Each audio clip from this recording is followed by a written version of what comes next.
So ani ana sad ta sa atong technical nga video karon. Natay gipaayo or gihatod nga system unit dere. Unya ako ang na-check na ni siya niya. Ako ang na-check nga daot yang motherboard.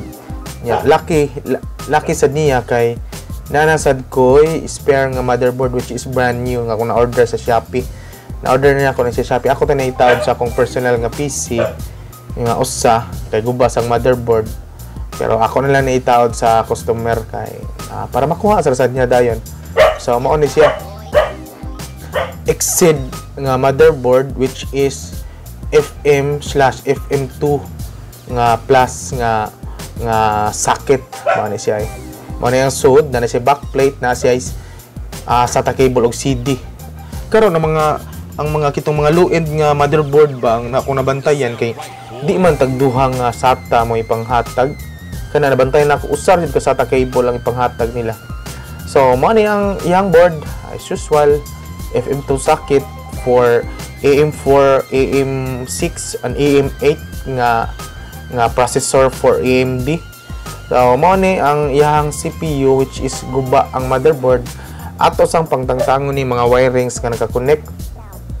Kuha na to ang RAM, ang duha ka RAM niya which is duha ka 4 gig niya atong tangtangon ng mga ubang wires sa paggikan sa power supply ug ang kitong SATA cable nga naka-connect niya ato sa ning i-dismantle kuha na to ang iyang mga screws.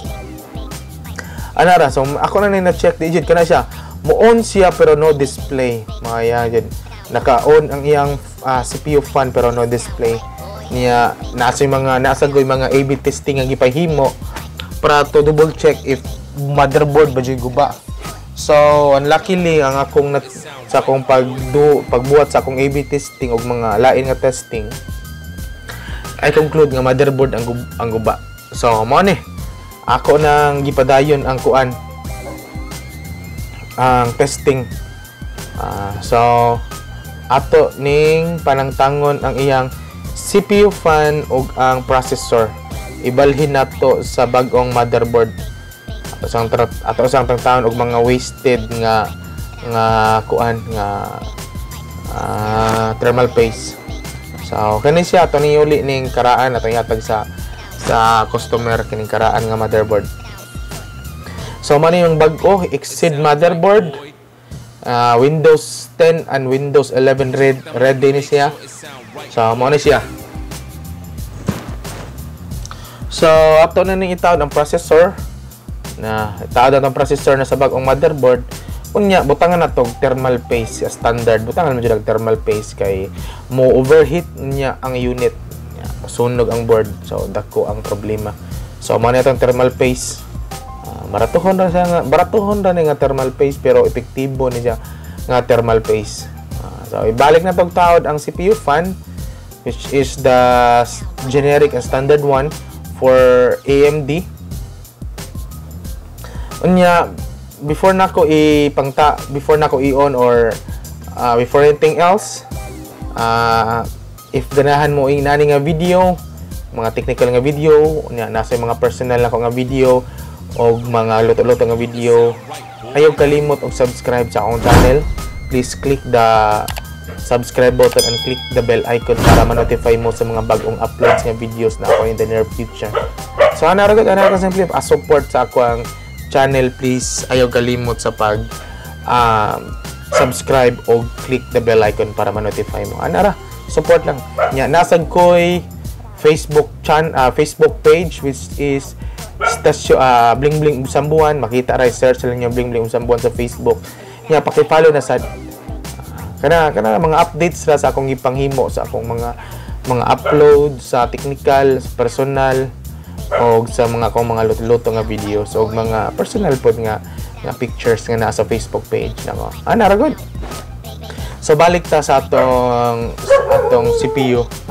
So nataod na to ang motherboard which is kani nataod na to.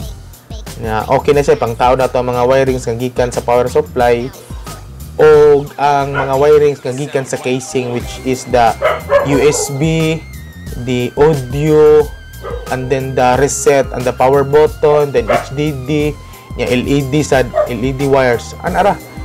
So imurang pangbasahon ang mga indicator nga nasa motherboard kung para asa ning wires. Nya imo sang basahan ang label sa wire kung saan siya. Nya anara sundon ra na nimo, nya itaod ra na nimo. Anara ka simple ang karon. Simple na kayong pag-assemble sa motherboard, sa paghaplak sa motherboard ngadto sa casing, sa mga bag-o karong casing o sa motherboard kay na mga indicator o mga labels. Unlike before nga magka problema juga magpangita juga manual jud asa mga indicators ani or mga labels nga angay nimong ipaslak ni mga wires, kay kung magkasayop-sayop gani ka so sunog jud ang imong motherboard. Palit juga bag-o. Pero karon sayo na kayo oy. So ibalik na tong taod ang RAM. Kanana siya duha ni ka DIMM sa RAM which is 4 gig each. So a total of 8 gig ang iyang RAM. So after ani atong mga kulikot-kulikot gitaod na to ang SATA cable for SSD, naka SSD na ni siya. And then pang-connect na to ang mga necessary wires from power supply and then the mga peripheral wires gikan sa casing.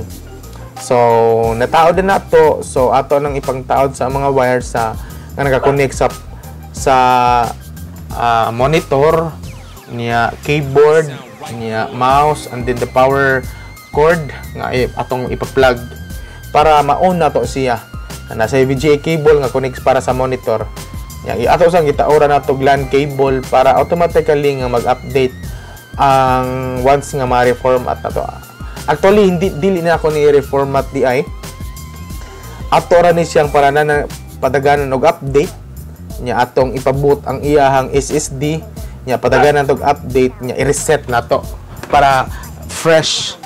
I-reset nato nya ikahuman mangayo man ni siya og kuan verification for new serial number para Windows 10 na aramang ko serial number para sa Windows 10 ako lang input para ligon sad mura sa ako ang gi-reset para kay gadali man tag-iyan ni ato orang i-reset ni siya and then download ang mga necessary updates since naka-connect naman siya sa internet. Ako mang tagag UTP cable, so download na niya. Ikahuman ani nahuman yung download pa-verify man ni sa iyahang serial number for Windows 10 na araman ko yung serial number ato lang input afterwards. Anara ka simple, wala lang ta mag-reformat. Same process raman sa pag-reformat since atong gi-reset niya. Naamsad tayo serial key, so no worries, wala tayo problem ani. So reset lang tayo, gawa na yung reset. Install tag mga necessary drivers nya, necessary sad nga softwares nga gustong ipa-install sa tuwang customer. Anara ka simple ra gayon ning trabaho ay. Mga simple ra anara nya lingkod ginagmay nya lihok ginagmay ana. Well, gapaabot ani ay kalimot sa subscribe sa akong channel o click the bell icon para ma-notify mo sa mga bagong upload sa videos na ako. Anara ka simple gud as support sa akong channel. So paabot lang ta ani. Anara man ni siya. So I think this is it na. We got something updates for you. I think this is it na jud. So, kita-kits ulit sa next video. Hey mga kableng.